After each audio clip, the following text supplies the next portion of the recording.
नमस्कार, मेरा नाम प्राध्यापक PS कांबले, असिस्टेंट प्रोफेसर दूर शिक्षा केंद्र शिवाजी विश्वविद्यालय कोल्हापुर। आज हम BA भाग 1 और BCom भाग 1 के हिंदी के अनिवार्य पेपर में से व्यवहारिक लेखन इकाई 3 सत्र 2 के अनुवाद और विज्ञापन प्रकार, महत्व और उपयोगिता इस प्रकरण पर चर्चा कर रहे हैं। पिछले कुछ वीडियो में हमने अनुवाद का स्वरूप, अनुवाद के प्रकार देखे हैं। उनमें से पहला प्रकार है साहित्य के आधार पर प्रकार हमने देखे हैं। दूसरे में प्रयोजन के आधार पर प्रकार के देखे हैं। आज के इस वीडियो में हम प्रकृति के आधार पर जो अनुवाद के प्रकार है इस पर हम चर्चा करेंगे। प्रकृति के आधार पर जो प्रकार है ये इस प्रकार है। पहला है शब्दानुवाद, दूसरा है भावानुवाद, तीसरा है छाया अनुवाद, चौथा है आशुअनुवाद, पांचवा है रूपांतर, 6 नंबर का है अधिक अनुवाद और 7वां है आदर्श अनुवाद। इस तरह से हम इस 7 जो प्रकृति आधार पर अनुवाद के प्रकार है उस पर चर्चा करेंगे। पहला जो प्रकार है अनुवाद का वो है शब्दानुवाद। शब्दानुवाद पर चर्चा करेंगे आज के इस वीडियो में और आगे के वीडियो में भी चर्चा करते रहेंगे। शब्दानुवाद, अनुवाद करते समय जब हर शब्द को विशेष महत्वपूर्ण मानकर अनुवाद किया जाता है तब वो शब्दानुवाद कहलाता है। अनुवाद करते वक्त हर शब्द को विशेष और महत्वपूर्ण समझा जाता है और उस पर अनुवाद किया जाता है, उसे शब्दानुवाद कहते हैं। शब्दानुवाद के 3 प्रधान भेद है। शब्दानुवाद के 3 भेद है। उनमें से पहला है जो शब्दानुवाद भेद है इस प्रकार है। शब्दानुवाद के भेद, पहला है शब्द प्रतिशब्द अनुवाद, दूसरा है शब्द क्रम मुक्त अनुवाद, तीसरा है शाब्दिक शब्दानुवाद। तो पहले जो शब्दानुवाद में जो भेद है शब्द प्रतिशब्द अनुवाद, इसके बारे में चर्चा करेंगे। शब्द प्रतिशब्द अनुवाद में स्रोत भाषा यानी कि मूल भाषा के वाक्यों में शब्द का जो क्रम होता है, मूल भाषा के वाक्यों में जो शब्दों का क्रम होता है उसी क्रम से अनुवाद किया जाता है। इसमें स्रोत भाग के प्रत्येक शब्द पर ध्यान केंद्रित किया जाता है। इसमें शब्द का क्रमबद्ध अनुवाद किया जाता है। स्रोत भाषा यानी मूल भाषा के शब्दों का जो क्रम होता है वही क्रम लक्ष्य भाषा में भी होना आवश्यक होता है। जैसे उदाहरण के तौर पर हम देखेंगे शब्द प्रतिशब्द अनुवाद। शब्द प्रतिशब्द अनुवाद में जो उदाहरण है, he is going to school, इसका अनुवाद होगा वह है जा रहा पाठशाला। यानी कि प्रत्येक शब्द के लिए अनुवाद किया है। प्रत्येक शब्द के लिए लक्ष्य भाषा का पर्याय शब्द रखा जाता है। इसे शब्दशः अनुवाद भी कहते हैं। जैसे शब्दशः अनुवाद भी कहते हैं, शब्द प्रतिशब्द अनुवाद भी कहते हैं। दूसरा उदाहरण है I am eating a mango. I am eating a mango, मैं हूँ खा रहा आम। इस तरह से शब्द प्रतिशब्द अनुवाद किया जाता है। दूसरा जो अनुवाद का प्रकार है शब्द क्रम मुक्त अनुवाद।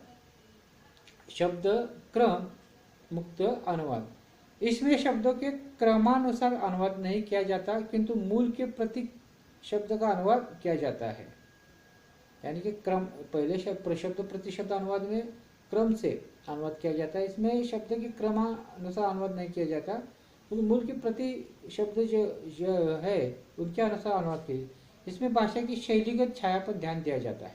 इसमें भाषा की शैली जो होती है उस पर ध्यान दिया जाता है। हर एक भाषा की शब्द क्रम व्यवस्था अलग अलग होती है। मराठी के अलग है, अंग्रेजी की शब्द जो क्रम होता है वाक्यों में वो जो संरचना अलग अलग होती है। मूल पाठ की शैली अनुवाद में आ जाती है। मूल पाठ की जो शैली है वो अनुवाद में आ जाती है। अंग्रेजी अखबारों से हिंदी अखबारों में के अनुवाद जैसे होती है, इस प्रकार के अनुवाद में कुछ स्पष्टता आ जाती है। जैसे तो देखेंगे हम शब्द क्रम मुक्त अनुवाद, इससे क्रम नहीं होता परंतु उसकी शैलियां आ जाती है।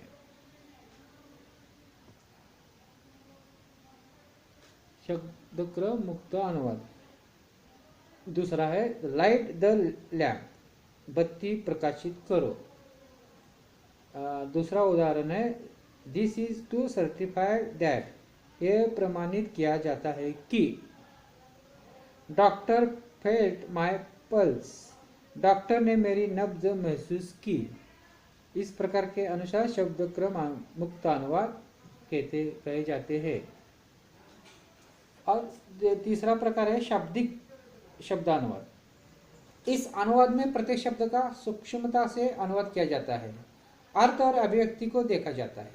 इसका क्रम नहीं देखा जाता, शब्द क्या है नहीं देखा जाता, उसका अर्थ और अभिव्यक्ति क्या है इस पर ध्यान दिया जाए।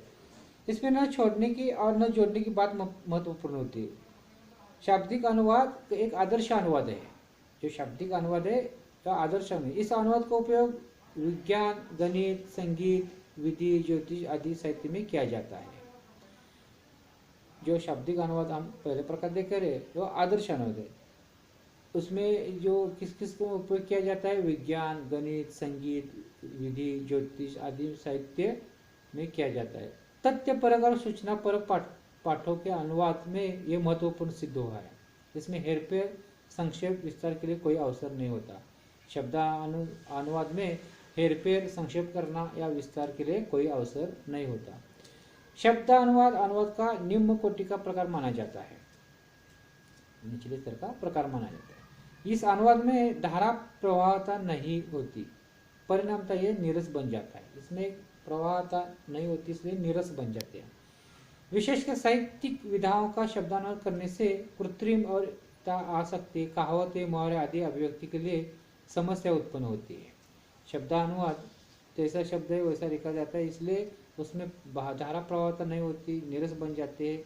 साहित्यिक विधाओं के जो अनुवाद होते हैं, कहावतें, मुहावरे आदि करने में कठिनाई आ सकती है।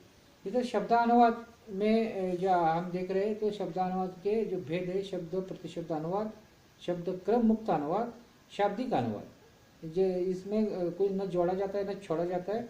जो महत्वपूर्ण बात है वो कही जाती है, उसमें अर्थ और अभिव्यक्ति को महत्व होता है।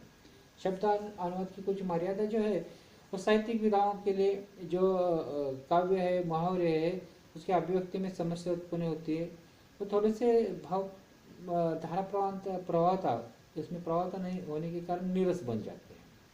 ये पहला प्रकार है प्रकृति के आधार पर अनुवाद हम देख रहे हैं, उसका जो है वो पहला प्रकार है।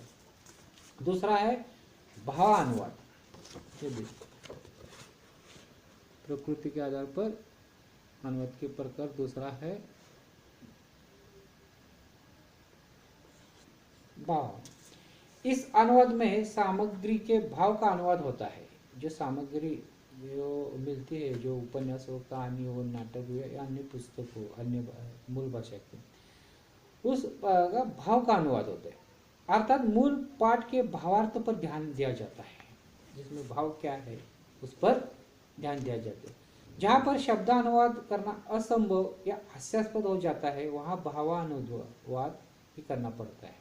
भाव के अनुसार किया गया अनुवाद।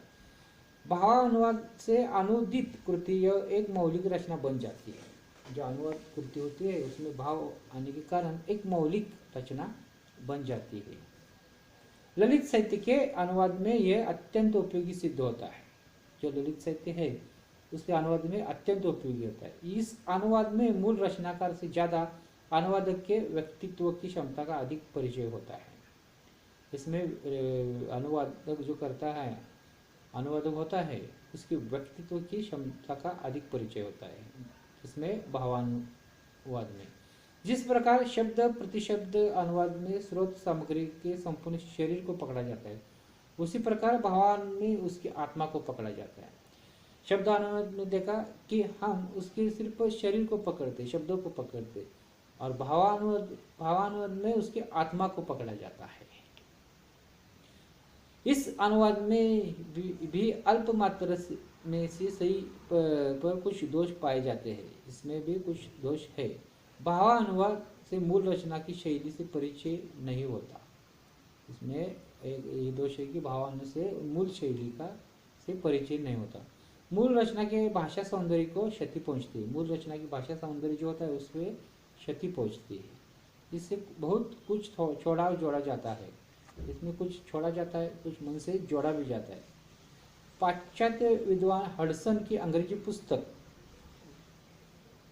Introduction to the study of literature का डॉक्टर श्याम सुंदर दास ने हिंदी में भावानुवाद किया है। इसका एक उदाहरण है कि पाश्चात्य विद्वान जो है हडसन की अंग्रेजी पुस्तक है introduction to the study of literature का डॉक्टर श्याम सुंदर दास ने हिंदी में भावानुवाद किया है।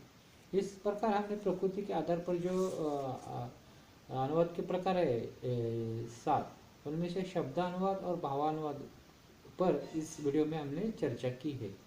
आगे इस एक भाग में और दूसरे भाग में हम जो अन्य प्रकार है छायावाद, छाया अनुवाद, आशु अनुवाद, रूपांतर, अधिक अनुवाद, आदर्श अनुवाद, इस पर चर्चा करेंगे। इसके साथ धन्यवाद।